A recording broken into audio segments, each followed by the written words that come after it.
Good morning, everyone. Welcome to Maranatha Call. I'm Micah, and I just want to give you guys a quick encouragement from the Word today. Um, as I was reading, I felt like the Lord wanted me to share this. There's a common theme, and I'm going to start with the verse from the Gospel of John, chapter 14, and it's the first verse. Jesus is saying to his disciples, "Let not your heart be troubled. You believe in God, believe also in me. In my Father's house are many mansions. If it were not so, I would have told you. I go to prepare a place for you, and if I go and prepare a place for you, I will come again and receive you to myself, that where I am, there you may be also." So the first thing he tells them, let not your heart be troubled. And so he's connecting this to the reason is we have been given this promise that where he is, we will be also. He is going to prepare a place for us.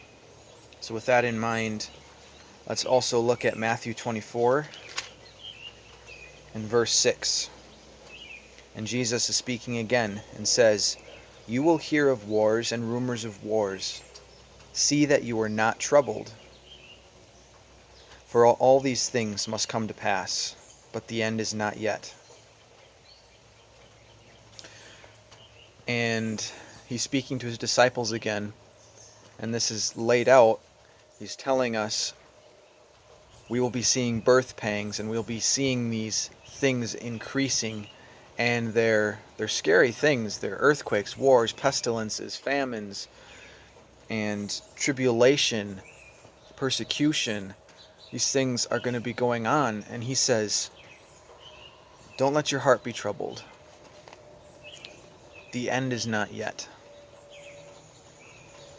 And so this word, when he says in Matthew 24, the word troubled, is the exact same word, throweo, as used in 2 Thessalonians chapter 2. And this word means to be thrown into confusion, unsettled, disturbed, wanting to scream because terrified.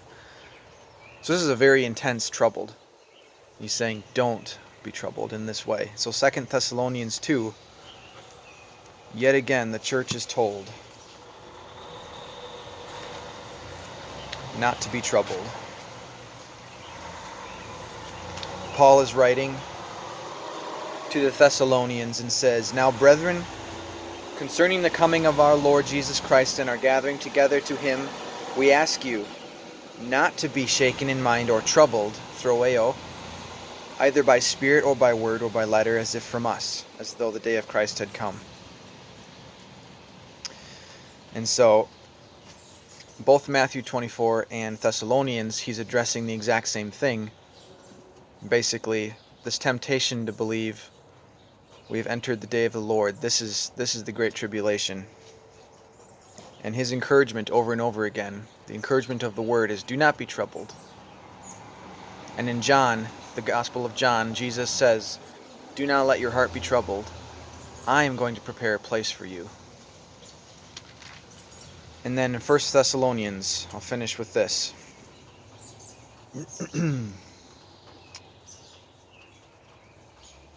So chapter 5. "But you, brethren, are not in darkness, so that this day should overtake you as a thief. You are all sons of light and sons of the day. We are not of the night nor of darkness. Therefore let us not sleep as others do, but let us watch and be sober. Those who sleep, sleep at night. Those who are drunk, get drunk at night. But let us who are of the day be sober, putting on the breastplate of faith and love, and as a helmet the hope of salvation." The hope of salvation, hope that is coming.